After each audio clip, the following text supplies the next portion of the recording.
सरसेनापती बाळासाहेब ठाकरे, धर्मवीर आनंद दिघे साहेब या सर्व महापुरुषांना, महामानवांना सर्वप्रथम नतमस्तक होतो।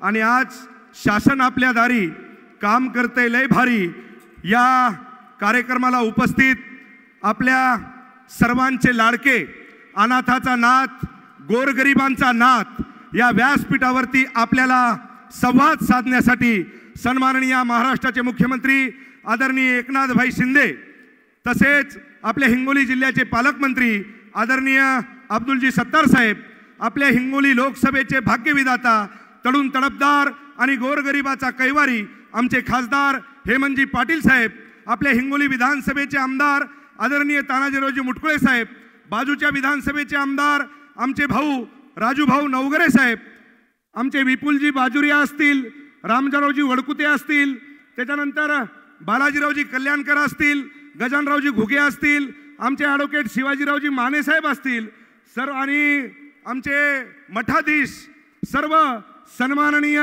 व्यासपीठ समोर बसलेल्या माझ्या सर्व शिवसैनिक बांधवांनो, मित्रहो, मी फक्त भाई आपल्याला एवढंच सांगल, काय तुम्ही अजूनही पालकत्वाची वाट पाहताय? 95,000पेक्षा अधिकच्या कुटुंबाचे आयुष्य आनंदाने भरले आहे। आजच कॉल करा आणि मिळवा फर्टिलिटी ट्रीटमेंटवर सूट आणि सर्वांना द्या आनंदाची बातमी। त्या विरोधकांना मला सांगायचं आहे की एकनाथभाई शिंदे साहेबांचा तुम्ही विरोध करू शकता, परंतु नाद अजिबात करायचा नाही, कारण महाराष्ट्राच्या या ठाण्या वाघांना शासन जनतेच्या आलंय दारी आणि तसंच भल्या भल्यांना बसवलंय कुठं? आपल्या घरी। त्याच्यामुळं नाद करायचा नाही साहेब, हे शासन आपल्या दारी। आणि या विरोधकाला मला एकच सांगायचंय की अरे या महाराष्ट्राचा मुख्यमंत्री काम करतय भारी। म्हणूनच तर तुम्हाला सांगतो, या महाराष्ट्रातल्या माझ्या मायबाप जनतेला आतापर्यंतही तुम्हाला सांगतो असा मुख्यमंत्री लाभला नाही।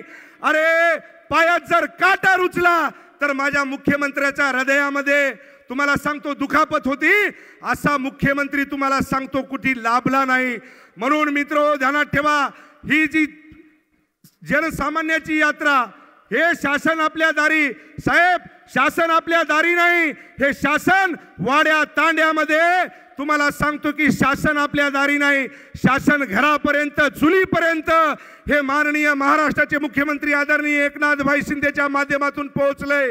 साहेब, लोकांच्या दारा तांड्या वाड्यामध्ये आम्ही जातोय, त्यावेळेस तुम्हाला सांगतो, काही तुम्हाला सांगतो आजही या ठिकाणी काही उभाटा लोकांनी तुम्हाला सांगतो विरोध केलाय। साहेब, या महाराष्ट्रामध्ये आतापर्यंतही एकमेव असा खंबीर नेता ते म्हणजे एकनाथभाई शिंदे। अरे माझ्या छत्रपती शिवरायाची शपथ घेणारा आतापर्यंतही कोणी माईचा लाल पैदा झाला नाही। आणि माझ्या सन्माननीय महाराष्ट्राचे मुख्यमंत्री आदरणीय एकनाथभाई शिंदेनी शपथ घेतली आणि माझ्या मराठा समाजाला टिकणारा, आरक्षण देणारा जर कोणी नेता असेल तर ते सन्माननीय एकनाथभाई शिंदे आहेत। मित्रो, हे विसरता कामा नये। या विरोधकाला, या उभाटाच्या लोकांना मला एवढं सांगायचंय, अरे तुम्ही काहीच नाही साहेब। सकाळपासून तुम्हाला सांगतो त्याचे काही चेले चपाटे गावागावामध्ये चाललेत आणि जातीला पुढं करायलेत। अरे तुम्ही पुढे या, तुम्हाला सांगतोय हा संतोष बांगर एकनाथभाई शिंदेचा चेला। साहेब, आता या ठिकाणी तुम्ही हे बोलायसारखं भरपूर आहे, पण तुम्हाला खास करून सांगेल की एक ध्यानात ठेवा, आमच्या नादी लागू नका। आलं का लक्षात? सरसेनापती बाळासाहेब ठाकरेचे कडवट शिवसैनिक आहोत। छत्रपती शिवरायांनी आम्हाला काय पद्धतीने शिकवलंय या मला वाटते की तुम्हाला तर सगळं माहीतच आहे, काय काय झालं आणि काय काय नाही। मला वाटतंय या उभाटावाल्याला दुसरा धंदा राहिला नाही साहेब। यायच्या पायाखालची वाळू घसरली, यायच्या खालून तुम्हाला सांगतो अंगार लागलेली आहे। आता हे बुवा तर तुम्हाला सांगतो घरा तांड्यावाड्यामध्ये पोहोचलाय। आता आपलं कसं? अरे आपलं कसं नाही, आता जाऊन बसलेत घरात, मुकाट्यानं बसा। ते तुम्हाला सांगतो इकडचं भाई पौरादेवीचे महाराज, मला वाटतं की सुनील महाराज गेल्या 6 महिन्यापासून वेळ मागायलेत साहेब। मी त्याची क्लिप ऐकली साहेब की मला साहेब वेळ द्या, साहेब मला वेळ द्या। साहेब, पहिले महिना 2 महिने तुम्हाला सांगतो लोकांचे खाली बसून फोटो काढले, इकडे बसून फोटो काढले, तिकडे बसून फोटो काढले. आता पुन्हा तुम्हाला सांगतो मधामध्ये आता काही खरं नाही.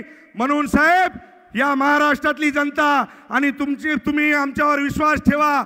या हिंगोली लोकसभेवरती आणि या तिन्ही विधानसभेवरती शिवसेना भारतीय जनता पार्टीचाच भगवा ध्वज, करकरीत ध्वज, माझ्या छत्रपती शिवरायाचा, माझ्या सरसेनापती बाळासाहेब ठाकरेचा आणि कडवट माणूस जो तुम्हाला सांगतो की आपल्या विचाराचा माणूस सन्माननीय महाराष्ट्राचे मुख्यमंत्री आदरणीय एकनाथभाई शिंदेनी आपल्या हातामध्ये दिलेला आहे. साहेब, तुम्हाला खास करून सांगेल, ज्या पद्धतीने तुम्ही छत्रपती शिवरायांची शपथ घेऊन माझ्या मराठा समाजाला न्याय दिलाय, त्याच पद्धतीने मी तुम्हाला विश्वास देतोय की या हिंगोली विधानसभेवरती, या हिंगोली लोकसभेवरती आणि तिन्ही विधानसभेवरती शिवसेना भारतीय जनता पार्टीचाच माझ्या छत्रपती, माझ्या सरसेनापती बाळासाहेब ठाकरे यांचा भगवा आम्ही फडकल्याशिवाय राहणार नाही. साहेब, बोलण्यासारखं भरपूर आहे. फक्त मी तुम्हाला एवढंच सांगेल की ज्या विहिरीचा प्रश्न साहेब महत्त्वाचा होता, तो एक मी विहिरीचा प्रश्न आपल्याला सांगतो आणि माझ्या वाणीला विराम देतो. साहेब, एक दुसरा विषय आहे आपले शेनोडी रामवाडी उपसन सिंचन योजनेला मान्यता देऊन ही साहेब गेल्या 3 महिने झालेत. माझे सर्व शेतकरी त्या ठिकाणी आंदोलन करत आहेत. मग त्याच्यामध्ये माने साहेब असतील, गजानन घुगे असतील, हे सर्वच साहेब या सिंचनामुळे कळमनुरी तालुक्यातील समोर 12 गावातील 1900 हेक्टर शेती सिंचनाखाली येणार आहे साहेब. तसेच काळकोंडी तलावातून पाली कयादू नदीत जाणारा आहे साहेब. उपसिंचन योजनेसाठी 90 कोटी रुपयाची जर निधी आपण दिली तर मला वाटतंय माझा शेतकरी हा सुकवल्याशिवाय राहणार नाही. साहेब, तुम्ही मागायच्या पूर्वी आम्हाला भरपूर काही दिलंय. या कळमनुरी मतदारसंघामध्ये माझ्या एकनाथभाई शिंदेच्या माध्यमातून रोड असतील, पाणी असेल, लाईट असेल, 2100 कोटी रुपयाचा निधी जर कोणी दिला असेल तर तो सन्माननीय महाराष्ट्राचे मुख्यमंत्री आदरणीय एकनाथभाई शिंदे आहेत. पहिले तर मुख्यमंत्री साहेब आम्ही जायचो 5 कोटीचं पत्र घेऊन, असं पाहायचं, इकडून असं पाहायचं आणि मग म्हणायचे 5 कोटी. अरे त्याला तुम्हाला सांगतो कलिजा लागतंय. अरे गोरगरीब जनतेच्या कुणाचं बायपास असेल, कुणाचं वालचं ऑपरेशन असेल, मागच्या 2.5 वर्षामध्ये 2 कोटी 2.5 कोटी मला वाटते वर्षाला दिले. अरे या महाराष्ट्राचा मुख्यमंत्री एकमेव मला वाटते 350 कोटी रुपये माझ्या महाराष्ट्रातल्या जनतेच्या सुखादुखासाठी कोणी देणारा मुख्यमंत्री असेल तर ते सन्माननीय एकनाथभाई शिंदे आहेत. मित्रो, ध्यानात ठेवा. घर बसल्या बसल्या जमत नाही. मी घरी बसूनच राजकारण करतो, घोड्याहून हुटावरून शेळ्या राखतो. अरे जमिनीवर तुम्हाला सांगतो चालणारा, तुम्हाला सांगतो तळागळामध्ये झटणारा माणूस कोणी असेल तर तो सन्माननीय एकनाथभाई शिंदे आहेत. मित्रो, ध्यानात ठेवा. भाई, एक दुसरं आपल्याला एवढंच सांगायचं आहे की आता या 8 दिवसापूर्वी तुम्हाला ज्यावेळेस मी बोललो आणि तुम्ही कृषी अधिकाऱ्याला बोलले आणि लगेच तुम्हाला सांगतो मी सुद्धा बाईट दिली की येणाऱ्या 24 तासात 48 तासामध्ये जर माझ्या शेतकऱ्याच्या खात्यावर जर पीक विमा जर मंजूर दिला नाही तर माझ्या एवढं वाईट नाही. अरे ज्यावेळेस असा धमकीने मी बोलत होतो ना, माझ्या पाठीमागं एकनाथभाई शिंदेनी कृषी अधिकाऱ्याला फोन लावला, त्या अधिकाऱ्याला फोन लावला आणि सांगितले की माझ्या हिंगोली जिल्ह्यातल्या लोकांना पीक विम्याचा लाभ भेटला पाहिजे. आणि आपल्याला लाभ भेटला का नाही 2 दिवसापूर्वी? आवाज सांगा, भेटला का नाही? हात वरी करा. भेटला ना? ही ताकद जर कुणाची असेल तर ती सन्माननीय मुख्यमंत्री आदरणीय एकनाथभाई शिंदेची हे. मित्रो, ध्यानात ठेवा.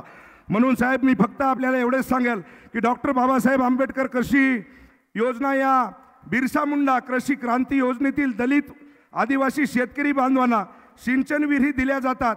या विहिरीसाठी 2 विहिरीमध्ये 500 फूट अंतराची मर्यादा ठेवली आहे. त्यामुळे अनेक शेतकरी वंचित राहत आहेत. त्यामुळे 500 फूट अंतराची मर्यादा 150 फूट करावी. तसेच 2.5 लाख रुपये 200 अनुदान ऐवजी 4 लाख रुपये आपण त्यामुळे हिंगोली जिल्ह्यातील दलित आदिवासी शेतकरी बांधवांना जास्तीत जास्त लाभ भेटल्याशिवाय राहणार नाही. साहेब, एवढंच या ठिकाणी मी सांगतो आणि माझ्या वाणीला विराम देतो. जय हिंद, जय महाराष्ट्र. एकनाथभाई शिंदे तुम्हाला बढाओ.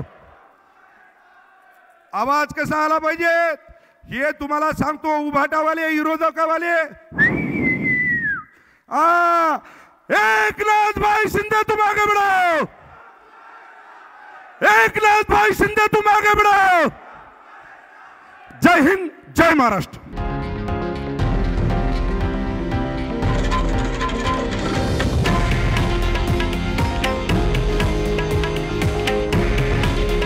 हे आहे देशातील नंबर 1 न्यूज नेटवर्क आणि आपण पाहत आहात TV9 मराठी। काळजी तुमची, हित महाराष्ट्राचं।